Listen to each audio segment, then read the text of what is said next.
இலங்கை தமிழர்களின் உணர்வுகளை வெளிப்படுத்தும் அடையாள சின்னமாக காணப்படும் முல்லைத்தீவு வட்டுவாகல் பாலம் புனரமைக்கப்படுவது தற்போது பேசுபொருளாகியுள்ளது. இறுதிக்கட்ட போரின் போது பல லட்சக்கணக்கான தமிழர்களின் உயிர்களை இந்த பாலம் பாதுகாத்ததாக ஈழத்தமிழர்கள் கூறி வருகின்றனர். இன்றைய சூழ்நிலையில் இந்த பாலத்தை திருத்தியமைக்க வேண்டிய கட்டாய நிலைமை ஏற்பட்டுள்ளது. ஒரு புறத்திலிருந்து மறுபுறத்திற்கு செல்லும் போது ஒரு வாகனம் மாத்திரமே ஒரு சந்தர்ப்பத்தில் இந்த பாலத்தை கடக்க முடியும். அவ்வளவு குறுகிய நிலையில் இந்த பாலம் அமைந்துள்ளதுடன் கடந்த சில வருடங்களாக பாலத்தின் பல இடங்களில் உடைப்புகளை அவதானிக்க முடிந்தது. நாளொன்றுக்கு சுமார் 3000 வரையான வாகனங்கள் இந்த பாலத்தை கடந்து செல்கின்றமையால் இந்த பாலத்தின் புனரமைப்பானது இன்றைய சூழ்நிலையில் அத்தியாவசியமானதாக காணப்படுகிறது. இதனை கருத்தில் கொண்டு அரசாங்கத்தினால் இந்த பாலத்தை புதுப்பித்து நிர்மாணிக்க திட்டமிடப்பட்ட பின்னணியில் தமது வரலாற்று சான்றை இல்லாதொழிக்க வேண்டாம் என தமிழர்கள் கோரிக்கை விடுக்கின்றனர். முல்லைத்தீவு புதுக்குடியிருப்பு நோக்கி செல்லும் பிரதான வீதியில் நந்திக்கடலை ஊடறுத்து இந்த வட்டுவாகல் பாலம் அமைய பெற்றுள்ளது. சுமார் 410 மீட்டர் தூரத்தை இந்த பாலம் கொண்டமைந்துள்ளது. முல்லைத்தீவு நகரம் மற்றும் புதுக்குடியிருப்பு நகரம் ஆகியவற்றை இணைக்கும் பிரதான பாலமாக வட்டுவாகல் பாலம் அமைந்துள்ளது. 3 தசாப்தங்களுக்கும் அதிகமான காலம் நீடித்த உள்நாட்டுப் போர் 2009ஆம் ஆண்டு மே 18ஆம் தேதி மௌனிக்கப்பட்டது. இறுதிப்போர் முடிவடைந்த இடமாக இந்த பாலம் அமைந்துள்ள பகுதி வரலாற்றில் இடம் பிடித்துள்ளது. முல்லைத்தீவு நகர்ப்பகுதி பக்கத்தில் இலங்கை ராணுவத்தினரும் மறுபுறமான புதுக்குடியிருப்பு பகுதி பக்கத்தில் தடை செய்யப்பட்ட அமைப்பும் நிலை கொண்டு இறுதிப்போரை எதிர்நோக்கியிருந்தனர். இந்த நிலையில் புதுக்குடியிருப்பு பக்கத்திலேயே தமிழர்கள் நிலைத்திருந்ததுடன் புதுக்குடியிருப்பை அண்மித்துள்ள முள்ளிவாய்க்கால் பகுதியிலேயே லட்சக்கணக்கான தமிழர்கள் உயிரிழந்தனர் என தமிழர்கள் கூறி வருகின்றனர். அமைப்பினுடைய கட்டுப்பாட்டு பகுதியில் இருந்த பொதுமக்கள் தமது உயிரை காப்பாற்றிக் கொள்ளும் நோக்குடன் இந்த வட்டுவாகல் பாலத்தை பயன்படுத்தி இராணுவ கட்டுப்பாட்டு பகுதிக்குள் பிரவேசித்திருந்தனர். இவ்வாறு இறுதிப்போரில் பல லட்சக்கணக்கான தமிழர்களின் உயிரை காப்பாற்றுவதற்கு வட்டுவாகல் பாலம் பாரிய உதவிகளை வழங்கியதாக கூறப்படுகிறது. அதேபோன்று சுனாமியின் போதும் இந்த பாலம் சேதமடைந்திருந்ததாக அவர்கள் சுட்டிக்காட்டியிருந்தனர். தமிழர்களுக்கு இவ்வாறு பல வரலாறுகளை கூறும் பாலம் இது உடைக்கப்பட்டு புது பாலம் அமைக்கப்படும் தருவாயில் உள்ளமை பேசுபொருளாக மாறியுள்ளது. முல்லைத்தீவு மாவட்டத்திலிருந்து நாடாளுமன்றத்திற்கு தெரிவான துரைராசா ரவிகரன் நாடாளுமன்றத்தில் விடுத்த கோரிக்கைக்கு அமைய இந்த பாலம் தொடர்பான அரசாங்கத்தின் கவனம் மீளத் திரும்பியிருந்தது. இந்த வட்டுவாகல் பாலத்தை நிர்மாணிப்பதற்கு கடந்த அரசாங்கங்கள் நடவடிக்கைகளை எடுத்திருந்த போதிலும் அந்த நடவடிக்கைகள் செயற்பாட்டு ரீதியில் முன்னெடுக்கப்படவில்லை. இந்த நிலையிலேயே புதிய அரசாங்கத்தின் முயற்சியுடன் வட்டுவாகல் பாலத்தின் நிர்மாணப் பணிகளை ஜனாதிபதி அனுரகுமார திசாநாயக்க கடந்த 2ஆம் தேதி ஆரம்பித்து வைத்தார்.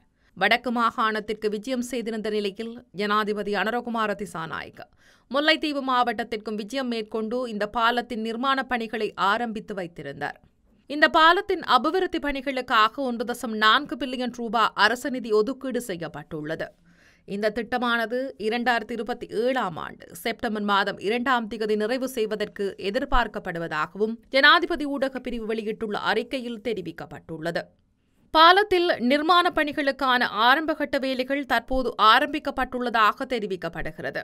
வட்டுவாகல் பழைய பாலத்தை அழிக்காது புதிய பாலம் அமைத்து தரப்படும் என அரசாங்கம் வழங்கிய வாக்குறுதிக்கு அமையவே புதிய பாலம் அமைக்கப்பட வேண்டும் என முல்லைத்தீவு வட்டுவாகல் பகுதியைச் சேர்ந்த அன்னலிங்கம் நடனலிங்கம் கோரிக்கை விடுகிறார். புதிய பாலம் அமைப்பதற்கு நாங்கள் பல வருடங்கள் முயற்சி செய்தோம். முல்லைத்தீவு மாவட்டத்திலிருந்து நாடாளுமன்றம் சென்ற துரைராசா ரவிகரன் நாடாளுமன்றத்தில் முன்வைத்த கோரிக்கைக்கு அமைய ஜனாதிபதி இந்த வருடம் அந்த நிதியை ஒதுக்கீடு செய்துள்ளார். இந்த பாலம் அவ்வாறே நிரந்தரமாக இருக்க வேண்டும். எமது அடையாளத்தை அவ்வாறே விட்டுவிட்டுத்தான் புதிய பாலம் அமைக்க வேண்டும். 300 மீட்டர் தூரத்தில் குறுக்கே ஒரு பாலம் செல்லும் என்றும் பழைய பாலம் அவ்வாறே இருக்கும் என்றுதான் எங்களுக்கு சொல்லப்பட்டது. மாவட்ட அபிவிருத்தி குழு கூட்டத்திலும் பழைய பாலம் அளிக்கப்படாது என கூறினார்கள். பாலத்தை உடைக்காது பார்த்துக் கொள்ள வேண்டும். எங்களுக்கு சொன்ன வாக்குறுதிகளை அவர்கள் நிறைவேற்ற வேண்டும். எமக்கு சொன்ன உறுதிமொழிக்கு அமையத்தான் அவர்கள் செய்வார்கள் என நாங்கள் எதிர்பார்க்கின்றோம் என அவர் சொன்னார். வட்டுவாகல் பாலம் என்பது 75 வருடங்களுக்கு மேலாக வரலாற்றை கொண்ட ஒரு பாலம். இறுதிப்போரில் எல்லா மக்களும் அதனூடாக சென்ற பாலம். இறுதிப்போருக்கு அடையாளமாக எச்சமாக இருக்கும் ஒரே ஒரு இடம் அந்த பாலம் மட்டும்தான். அபிவிருத்தி என்ற போர்வையில் அடையாளங்கள் இல்லாது செய்யப்பட்டுள்ளது. இந்த வட்டுவாகல் பாலம் கடைசி போரில் தமிழ் மக்களுக்கு எதிரான இனப்படுகொலையின் ஆதாரமாக பார்க்கின்றோம். இப்போதுள்ள பாலத்தை பாதுகாத்து அடுத்த தலைமுறைக்கு கொண்டு செல்ல வேண்டிய கட்டாயம் எமக்கு இருக்கின்றது.